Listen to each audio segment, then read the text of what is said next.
Ha most egyetlen üzenetet kellene hagynod annak az embernek, aki otthon a kanapén ül, vagy akár vezetés közben ezen gondolkodik, és retteg a váltástól és a változástól, mit mondanál neki? Ugorj bele, fejjel a falnak, ugorj bele, mert ha megteszed, akármilyen nehéz is, akármilyen sötét is, vagy akármilyen szöges az a fal, aminek neki kell rohanjál, ha nem rohansz neki, ugyanúgy meghalsz.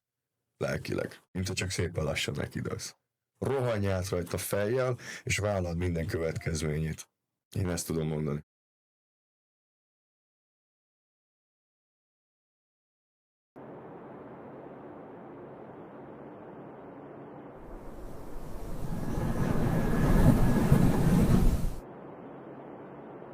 Éveket töltünk azzal, hogy falakat építsünk magunk köré, hogy biztonságban legyünk, hogy kiszámíthatóak legyünk. De mi történik akkor, ha ezek a falak elkezdenek folytogatni? Attila több évnyi fegyelem után kezdte el lebontani a sajátjait. Ma arról beszélgetünk, milyen érzés elengedni a biztosat a bizonytalanért, és hogyan maradj higgadt, amikor minden összeesküdni látszik ellened.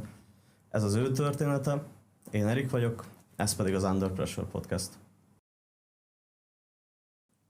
Attila, mielőtt elkezdünk mélyen belemenni a beszélgetésbe, kérlek, adjunk egy keretet ennek az egésznek, hogy mindenki megértse azt, hogy miről beszélgetünk. Neked volt egy fix, állami, kiszámítható munkád, ahol ma saját keretein belül még talán elismerést is kaptál, viszont, és hadd mondjam ezt így, te feláldoztad ezt az egészet azért, hogy boldog legyél, és hogy önazonos a saját általános és mentális egészséged megóvása érdekében. Ez így összefoglalja azt, amiről beszélgetni fogunk? Sziasztok, igen, Gere Attila vagyok, te teljesen jól mondod, Erik, ezt az egészet. Ugye mi együtt dolgoztunk egy helyen, innen is valami ismerettségünk, aminek nagyon örülök. Igen, fel kellett áldoznom bizony a szívemnek egy igen közel álló részét, és igen, csak nagy részét. Pontosan azért, mert két dolog között kellett választanom. Vagy az életem, vagy pedig a hivatásom. És hát egyértelmű, hogy mit fogok választani, az életemet, de ez higgyétek el, mondom a nézőknek és a hallgatóknak is, hogy iszonyatosan nagy lelki káváriával járt. Abszolút megértem, és tudok ezzel azonosulni. Mielőtt viszont mélyebben belemegyünk ebbe az egészbe, kérlek mutasd be saját magad. Mi az, amivel most foglalkozol, mi az, hogy honnan jössz, és mi a te történeted? Jelen pillanatban visszatértem a személyedzésködéshez. A hivatási szolgálat előtt én 8 évig személyedzéssel foglalkoztam. Mindezek mellett körülbelül 4-5 éves korom óta folyamatosan a küzdősportok jelen vannak az életemben. Karatéztam, MMA-ztam, kempóztam, 12 éve pedig aktív része a thai-box. Ugye pontosan ez volt a sport, és a sport iránti szeretet volt az, ami leginkább vonzott engem a hivatásos létbe is, mint azt tudod. Úgyhogy én azt tudom neked mondani, hogy... Hogyan jött az életedbe a küzdősport? Küzdősport azt egy óvodástársam, akkori jó barátom már elkezdte, volt 2 idősebb testvér, akik karatéztak, és ő járt le nézegetni az edzést, és egyik pillanatra a másikra nekem is megtetszett, és lementem, és nekem onnantól kezdve minden egyes évben, minden egyes napban, minden egyes hónapban nekem részemmé vált ez az egész. Mi az, amit adott neked ez a sok évnyi küzdősport? Milyen emberré formált téged? Mit adott? Fájdalmat. Rengeteg fájdalmat, viszont azt megtanította, hogy minden fájdalom ellenére lehet tovább menni, lehet fejlődni, sőt, ez a fájdalom kell is ahhoz, hogy jobbak tudjuk lenni önmagunknál, mert nem másnál kell jobbnak lenni, saját magunknál kell. Nagyon jó kiinduló pont. Nyilván erről fogunk beszélgetni nagy részben, hogy mik azok az önfejlődési folyamatok, amiken át lehet menni bármilyen élethelyzetben igazából. Minden embernek megvannak a saját problémái és a sajátos megküzdési stratégiái, viszont jó arra felhívni a figyelmét szinte bárkinek, hogy ebben azért tudnak tanácsot és segítséget kérni a megfelelő szakemberektől. Nem akarom túl marketingelni, úgyhogy menjünk is tovább ebben az egészben. A sport mellett említetted, hogy a rendvédelemnél is dolgoztál. Milyen világ volt ez? Mikkel kellett szembesülnöd? Milyen nyomást érzékeltél ebben az egészben? Illetve milyen párhuzamokat tudtál vonni az a nyomás között, amit a rendvédelemnél tapasztaltál, illetve abban, amit akár a küzdősportban, akár a civil életedben? Igazából én azt tapasztaltam meg, hogy a nyomás az mindegy, hogy milyen területen ér. Otthonról, munkahelyről, akár bent a ringbe, lényegtelen megküzdeni, ugyanúgy kell vele. A ringben annyiból volt egyszerűbb mindig, hogy amikor beléptem, akkor mindig csönd lett a fejembe. Akkor mindig hallottam saját magamat. Mert a ringben nem tudsz úgy dolgozni, hogy máshova gondolkozol, máshova gondolsz. Mi történt otthon, mi volt tegnap, mit gondol az edzőm, mit gondolnak a nézők. Ott az adott pillanatban ott azért volt csönd, mert fókusz volt. Teljesen kiszorítasz mindent a külvilágból, és csak arra az egy pontra figyelsz, hogy a másik hol fog hibázni, hol van a nyitott kapu, hol tudok én támadni, vagy hol tudok én előrébb jutni, és ami szerintem a legfontosabb, például a küzdősportnál is, de beszélhetünk a munkáról is, hogy azt, ami én vagyok, hogy tudom érvényesíteni az adott helyzetben. Akár a másikkal szemben, akár mondjuk egy főnökkel szemben, hogy tudom az én jogaimat, az én érvényemet érvényesíteni. Nagyon sokféle nyomásról beszéltél most, és nagyon sok olyan dologról, ami nyomásként ért téged az élet kvázi minden területén, de mégis szeretném megkérdezni tőled azt, ha esetleg ezt így most el tudnád nekünk mondani, hogy mi volt az életedben az a helyzet, amikor a legnagyobb nyomás alatt kellett működnöd? A mostani karrierváltásom. Az volt, szerintem a 35 évem alatt ez volt a legnehezebb, mert nem árulok el nagy titkot, és ezt ugye már mondtam, hogy mi itt ismerkedtünk meg a rendvédelemben, és én ott otthonra találtam. Én ott megtaláltam egy új családomat, egy másik családomat. Ugye én két speciális egységnél is dolgoztam, és két speciális egységben is benne voltam. Az egyiknél volt egy kis társam is, a kis kutyám.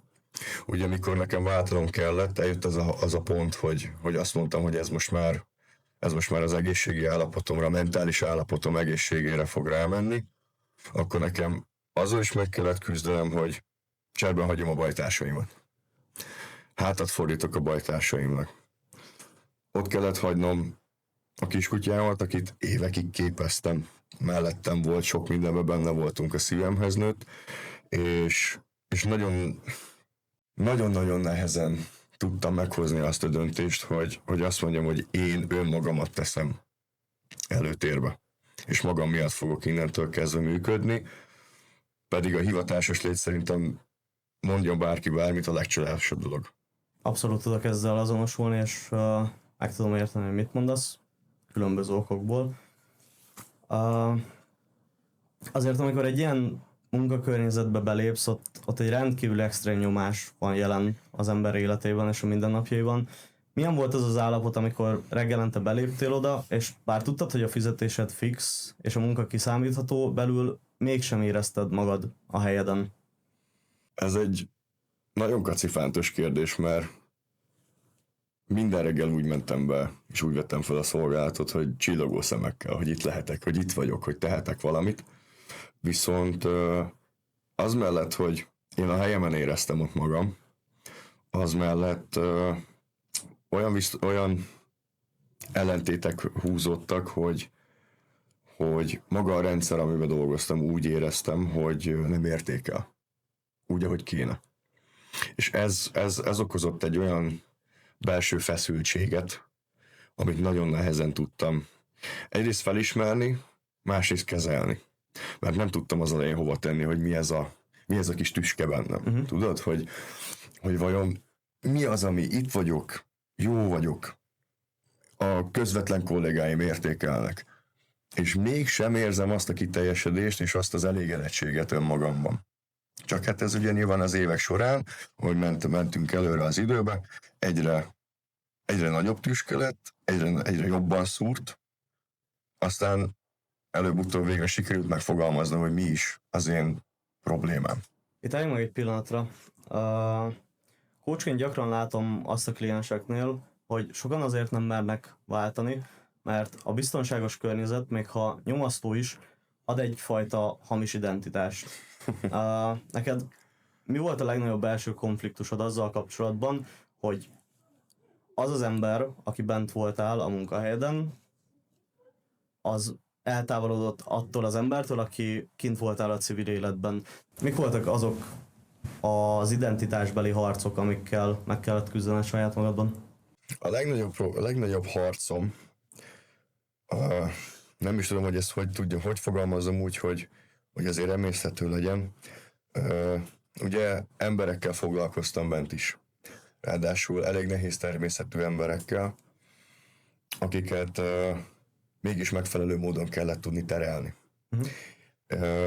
Mivel ez egy szélsőséges munkakör, amit én űztem, nyilván szélsőséges helyzeteket is teremtett, ami a civil élethez képest nagyon elrugaszkodottak. És abban volt leginkább válsága helyzet nekem, hogy én valóban az vagyok, aki ott bent vagyok, csak az vagyok, aki ott bent vagyok.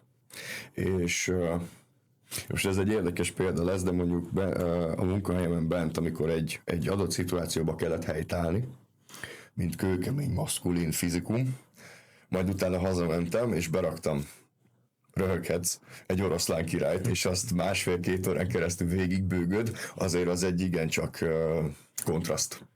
És nem tudtam eldönteni, hogy ez miért nyilvánul így meg ilyen szélsőségekben.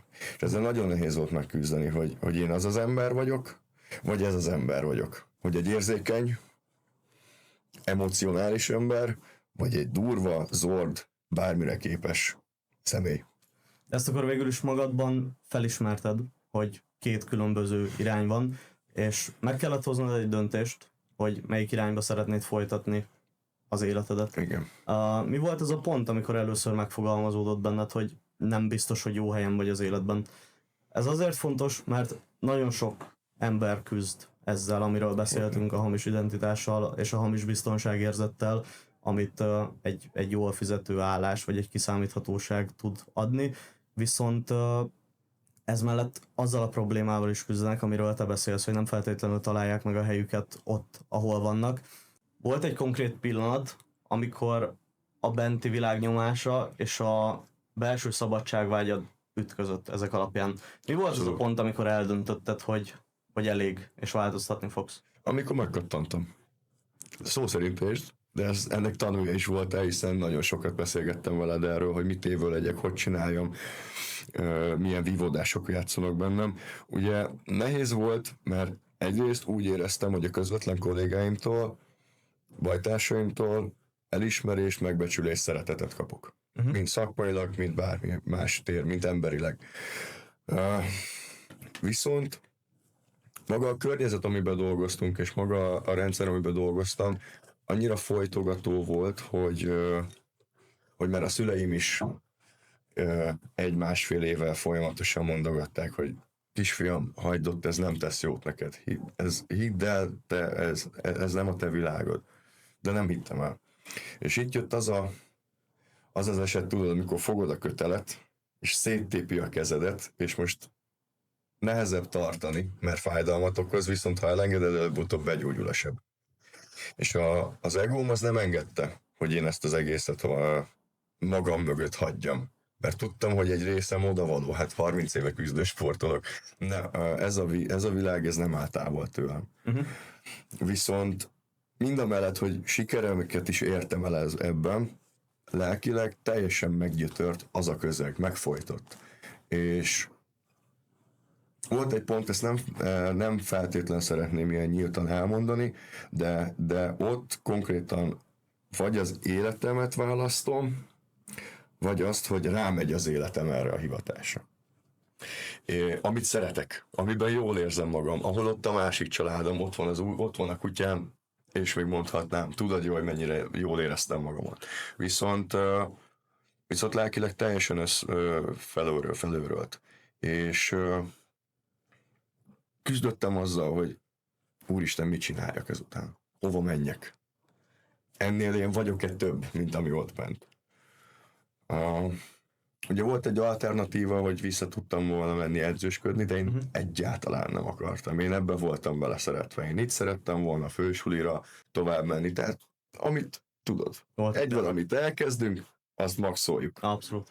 És ez volt az a pont, hogy az egóm, vagy az életem. Ego, vagy élet. Borzasztó nagy harc. Nagyon sok ember küzd ezzel a problémával. Így van. Nyilván coachként szembesülök ezzel nagyon sokszor. Ati, te a ringben megtanultad kezelni az azonnali nyomást, a munkahelyeden pedig a folyamatos, folytogató feszültséget. Mit mondanál azoknak a hallgatóknak, akik éppen a munkahelyi kiégés szélén állnak? Adj nekik egy konkrét túlélési eszközt. Mi az, amit tegyenek hétfő reggel, amikor összeszorult gyomorral járnak be a munkahelyükre? Mi az, ami ebben tud nekik segíteni, illetve mi az, ami neked segített ebben a helyzetben? Jókat kérdezel, tesó.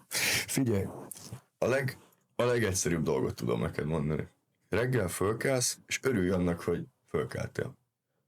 Én ebbe kapaszkodtam, hogy reggel fölkeltem, itt vagyok, bármilyen nehéz nap lesz, az majd jön. Kimentem az ajtón, elém jött a 2 kutyám, örülj neki, hogy itt lehettek.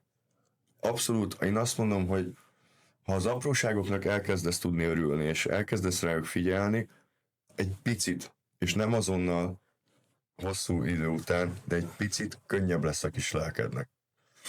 Én nagyon sokat küzdöttem például azzal, hogy férfi, maszkulinitás.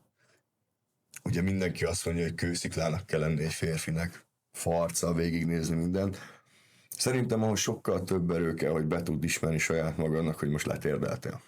Maximálisan egyetértek. És az az első lépés, hogy ha úgy érzed, hogy nagyon folytogat, ha nagyon ki vagy égve, vagy nagyon feszült vagy, akkor igenis ülj le, és vald be magadnak, hogy megrogytam. Mert ez lesz az első lépés afelé, hogy utána el tudj kezdeni gondolkodni azon, hogy akkor merre is tovább. Ez nálad megtörtént. Ez meg. Te megrogytál, te elgondolkodtál azon, hogy merre menjen tovább az életed, meghoztál egy döntést. Talán beszélhetünk erről, és nem feltétlenül mélységekbe menően, de te leszereltél. Te meghoztad ezt a döntést, hogy ott hagyod a rendvédelmi pályát, mert nem feltétlenül volt már összeegyeztethető azzal, ami te vagy. Igen. Mi volt a legnagyobb hazugság, amit az egód mondott annak érdekében, hogy ne menj el, és hogy maradj ott? Az, hogy ebben jó vagyok. Ez volt a legnagyobb hazugság, hogy én ebben jó vagyok, és az egóm nem engedte azt, hogy én ezt elengedjem. Mert mi az, hogy te feladod? Mi az, hogy a cél előtte azt mondod, hogy elég gyenge vagy? Vagy mi van? Ennek fényében és ennek tudatában milyen érzés volt az, amikor ténylegesen arcon csapott a tudat, hogy az utolsó napodat töltöd azon a helyen, amit szeretsz, amikor letetted a jelvényt, amikor letetted az egyenruhát, és másnap felkeltél. Ez azért fontos pont, mert amikor az átlagember meghozza ezt a döntést, vagy a mindennapi ember meghozza ezt a döntést, nem biztos, hogy jól tudja ezt kezelni. Te hogyan kezelted, és rád milyen hatással volt? Rosszul. Nagyon rosszul. Ha visszaemlékszel, én úgy szereltem ugye le, a felszerelésem és a leszerelésem dátumát is pontosan tudom, csak hogy éreztetve legyen, hogy nekem mennyire fontos volt ez az egész. Nagyon-nagyon rosszul kezeltem. És pont azért, mert tudtam, hogy iszonyatosan nehéz időszak előtt állok, én kihúztam a saját lábam alól a talajt. Tehát én ugye leszereltem egyik nap, és én másnap megkezdtem az új munkahelyemen, nem adtam semmi időt magamnak, ráadásul úgy kezdtem a munkahelyemen, hogy én nem akartam ezt csinálni. Minden porcikám tiltakozott azzal ellen, hogy én váltsak. De tudtam azt, hogy muszáj lesz. Tehát én eleve egy negatív helyzetből, negatív gondolkodással kezdtem bele a vállalkozásomba, és utána jött, miután leszereltem, utána jött a legnagyobb kávária. Én nagyjából egy fél évig olyan szinten árnyéka voltam önmagamnak. Ez kívülről nem látszódott, de többször zokogtam, üvöltve, összegörnyedve az zuhany alatt. Hogy én most ebben tényleg benne vagyok. Nekem tényleg azt kell csinálnom, amit nem szeretek, ami el kellett válnom a családomtól egy részben.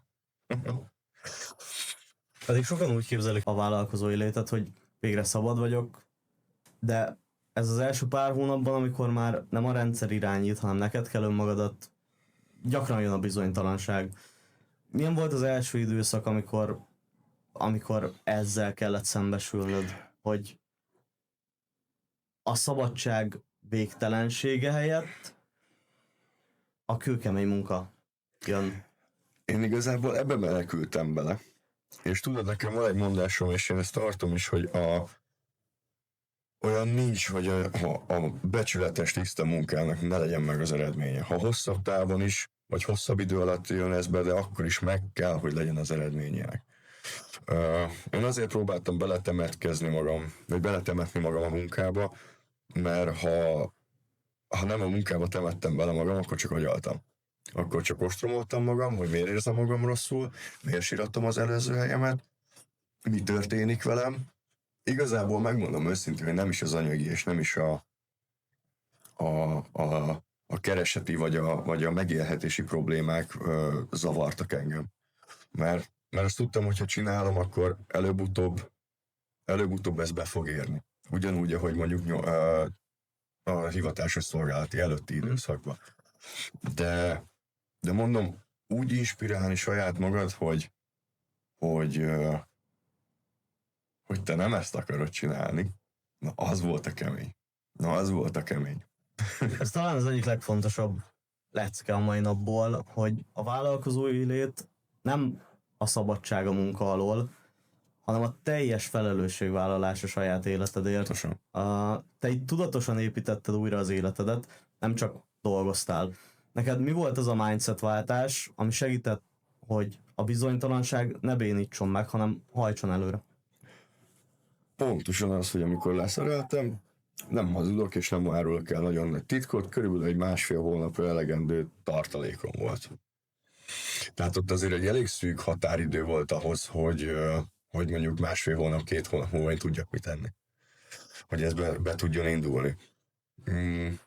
Viszont azt a fájdalmat, azt a terhet, amit a váltással hoztam magammal, azt próbáltam ezt teljesen ebbe belegyúrni, ebbe az egészbe, mert tudtam jól, hogy bár én az előző hivatásomat én nagyon-nagyon-nagyon szerettem, ettől függetlenül nincs más esélyem, 30 éve benne vagyok a sportban, 8 évet már ugye ebbe konkrétan dolgoztam, és mint személyedző, ez menni fog, ez jó lesz, adjak időt magamnak, kezdjem el szeretni, mert azt tudtam, hogy ha beérik, akkor hiába szerettem én az előző munkámat, a hivatásomat, attól függetlenül azt az életszínvonalat, vagy életmódot, inkább mondjuk azt, hogy életmódot, azt viszont semmiért nem cserélném most már el, mert figyelj, odafigyelni tudok a kajámra, a rendszeres étkezésemre.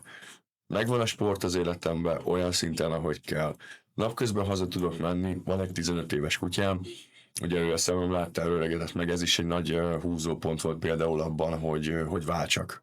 Hogy 10 évet lehúztunk egymás mellett nap, mint nap, képzések, versenyek, minden, és akkor úgy fogsz megöregedni, drága barátom, hogy öregségedre nem vagyunk együtt, hát na azt azért senki nem várhatja el.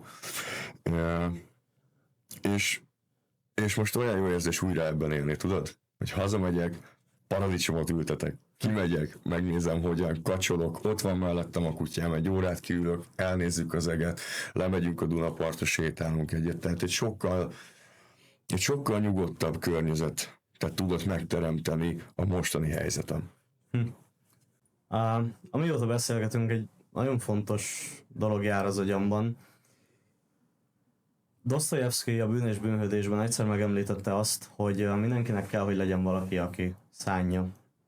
Neked volt bárki, akivel meg tudtad osztani úgy igazán őszintén a belső harcaidat, akivel tudtál beszélgetni ezekről a kvázi problémáidról, amik voltak, sérelmeidről, bármiről, amikor úgy igazán őszintén ki tudtad fejezni magad, megosztani valakivel, és támogatást kérni, vagy kapni.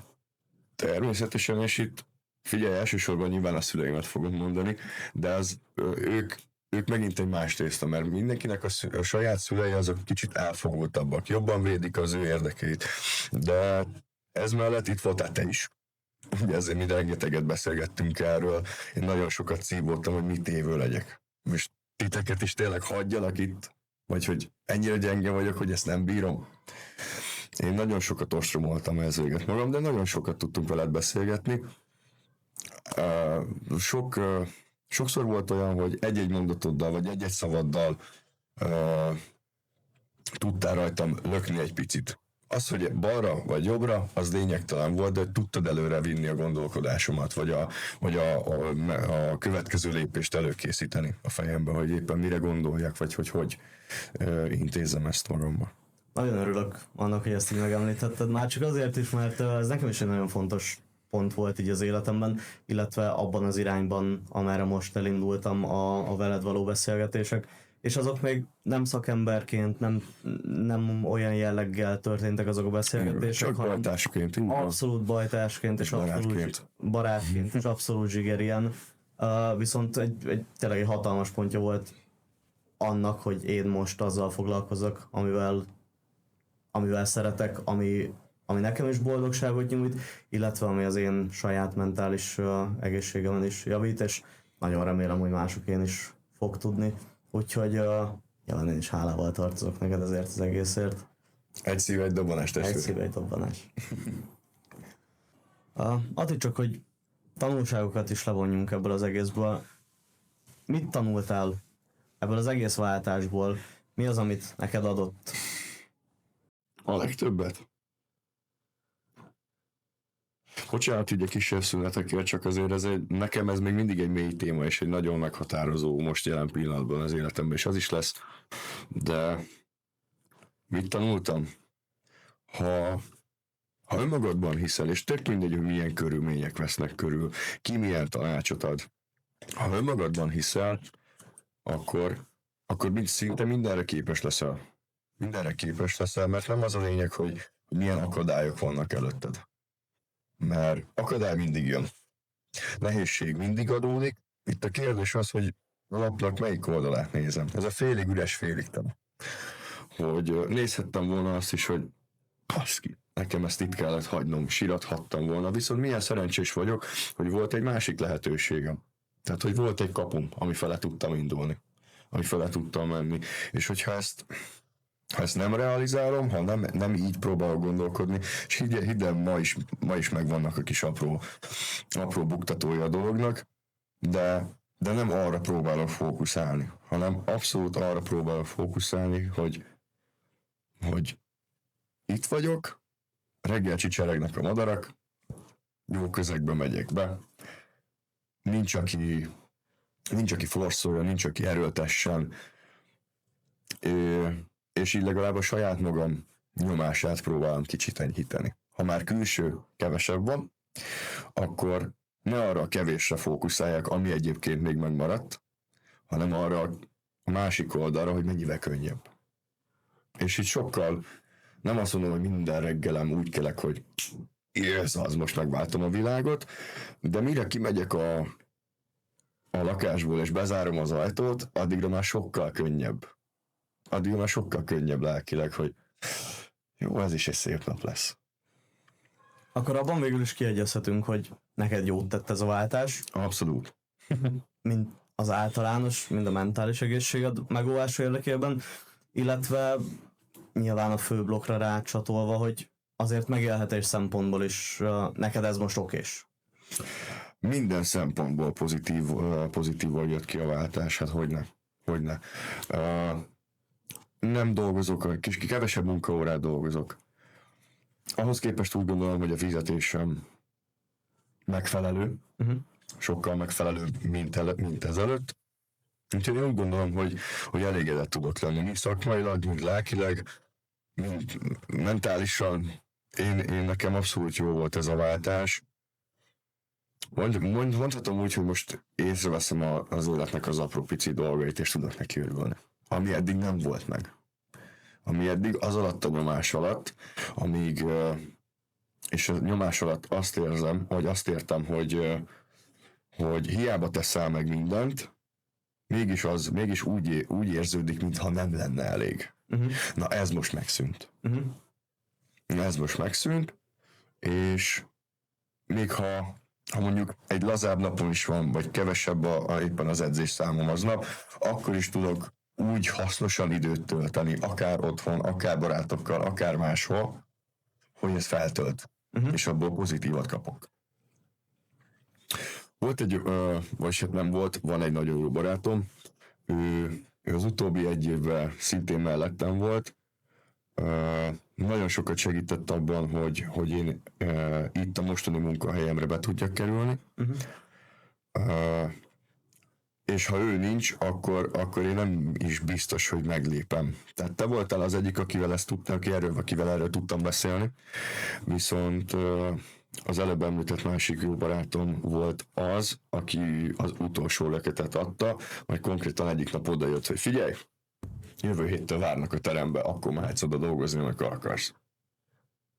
És innentől kezdve, hogy ugye megvolt az a lehetőség, hogy jó, akkor tulajdonképpen van hova mennem. Tulajdonképpen én ebben mondhatom, hogy sikeres voltam régen. Hát akkor nincsen mese, akkor most már ne gondolkozzunk, ne sírassuk, akkor ez volt a vége, és akkor most váltunk. Sokan irigykedve nézhetik a váltásodat, de kevesen látják a csendet, ami ezzel az egésszel jár. Mi volt az a pont, amikor megijedtél, és mi volt az a pont, amikor átlendültél ezen a csenden, ami ezzel az egésszel jár? Csend, az most van. Én egészen eddig, nagyjából egy jó hónap, másfél hónap ezelőttig, én inkább úgy tudom neked mondani, hogy olyan szintű vihar volt a fejemben, hogy szinte elsöpört mindent. Fájt, sirattam, nem akartam, mi lesz, meddig fogom tudni ezt csinálni, és még rengeteg kérdés, de másodpercenként cikáztak a fejembe. A kételyek. Viszont az elmúlt másfél hónap annyiban hozott változást az én életembe, hogy lassan egy év eltelt az én leszerelésemből, vagy leszerelésem óta, és stabilizálódni, beérni látszódik az a munka, minden fájdalom ellenére, vagy nehézség ellenére, amit befektettem. És ez ad egy olyan lelki megnyugvást, és mondom, nem a pénz az elsődleges dolog, hanem egy olyan lelki megnyugvást, hogy jó helyen vagyok. Itt vagyok jól. Mert te is tudod, hogy az én szavamat nem nagyon hallottátok ti se bent. Bementem, csináltam, amit kell, kész, nem panaszkodtam, nem izéltem. Persze egymás között azért megbeszéltük a napi dolgokat, de úgy kifele nem nagyon panaszkodtam. És most is ugyanezt tudom mondani, hogy én így csinálom most is, és csináltam végül az elmúlt egy évemet, és a mostani teremvezetőség is úgy gondolom, hogy azért fogadott így a keblére, mert igazából bemegyek, csinálom a dolgom, kész vagyok. Ennek viszont is így egy év után megvan az eredménye, nekik is jó, nekem is, és adott egy olyan nyugalmat, ugye van az a mondás, hogy dolgozz halkan csendben, sikered annál az olyosabb legyen. Ezt egy nagyon kedves mentorom tanultam, és én azóta ezt be is égett az agyamba, és most így összességében lett egy megnyugvás, hogy tudok szociális életet élni, otthon, ha becsukom a kaput, és én nem megyek ki egy hétig, én köszönöm, akkor is nagyon-nagyon jól érzem magam a saját bőrömbe. Mert míg az előző helyen ugye volt egy folyamatos nem vagy elég érzés, itt, mivel nem másoknak kell megfeleljek, nem másoknak kell letenni konkrétan az asztalra, hanem csak saját magamnak, és megvan az eredménye annak a munkának, így az önértékelésem is egy kicsit kezd most már helyreállni. Rátaláltam arra, arra az lelki egyensúlyomra, hogy tök jó, hogy van bennem egy vadállat, egy mérhetetlen vadállat, de az nem én vagyok. Az csak egy részem. És az most ide el van zárva a kis ketrecembe. Azt nem mondom, hogy nem várja vigyorogva, hogy valaki basztassa a zárat. de ott van. És így, hogy ő ott van, én nyugodtan tudom élni a kis életemet. Nyugodtan tudok veled itt mosolyogva beszélgetni, akár a sérelmeimről, akár a nehézségeimről, mert amióta őt bezártam, azóta elfogadtam a saját keserűségemet. És talán ez volt a másik olyan nehéz pontja az egésznek, amit nagyon nehezen tudtam földolgozni vagy elfogadni. Hogy attól függetlenül, hogy valaki férfi, attól függetlenül igenis az, hogy megrojtsz, az, hogy vannak rossz érzéseid, az, hogy vannak sérelmeid, azok nem bajok. De ha nem fogadod el, ha azokat sem öleled magadra, akkor nem tudod a jót se. Nagyon fontos dolognak tartom azt, amiről most beszélsz. Nem árulok el nagy titkot azzal, hogy ez az egész csatorna, az egész mentál tréner létem pont ezért hoztam létre, és ezért alakult meg, hogy nagy általánosságban a férfi mentálhigiéniáról beszélgessünk. Én is sok emberrel találkoztam már életem során, nagyon sok dolgot tapasztaltam, és ez egy olyan visszatérő probléma, főleg a mai társadalomban. Abszolút. Amit én úgy gondolom, hogy hirdetni kell, amiről beszélni kell, amit el kell fogadni, és el kell fogadtatni, és megértetni, hogy mindenkinek megvannak a saját problémái, mindenkinek megvan a saját megküzdési stratégiája, de hogy ha az ember elér arra a pontra, hogy nem tud saját maga megküzdeni ezzel, vagy elakadt az élet bármely területén, akkor megvannak azok a szakemberek, akikhez fordulni lehet segítségért, ami azért valljuk be most már abszolút nem negatív. Nem, pedig egy időben sajnos ez terjedt el, hogy ugye szégyen tanácsot kérni szakembertől, vagy beszélgetni az érzéseidről. Miért lenne az? Abszolút. Ebből épülünk föl. Főleg, hogyha csak a te példádból indulunk ki. Te megkaptad a megfelelő segítséget, akár abban, hogy önazonos legyél, akár abban, hogy boldog, akár csak egy kis löketet a karrierváltásoddal kapcsolatban. És itt az eredménye. Abszolút kiegyensúlyozott, abszolút boldog, és hál' Istennek sikeres emberként éled az életedet. Hát hogy már ide kéne eljutni egyébként mindenkinek, hogy sajnos annyi hatás ér, nem csak férfiakat, nőket is, tehát mindenkit annyi hatás ér, hogy szép legyél, pénzes legyél, ilyen legyél, mert csak akkor érsz valamit. Dehogy is. Egyáltalán nem. Figyelj, én például, tehát engem sose az adott pozíció motivált, vagy az adott anyagi siker motivált. Különben nem szolgáltam volna ott, hogyha az anyagit nézzük. Nem azért akartam bejutni oda a speciális egységhez, mert fú, de gizda az a ruha, meg fú, micsoda előnyökkel jár, mert nem, sajnos a nagyobb felelősség, igen, Pókemberből idézve, nagyobb felelősséggel jár, tehát, hogy minél több dolgot tehetsz meg, annál nagyobb a felelősséget, hogy azt úgy is tedd meg. És én nem azért akartam oda se bejutni, hogy akkor, hanem tudtam, hogy ott van álljam.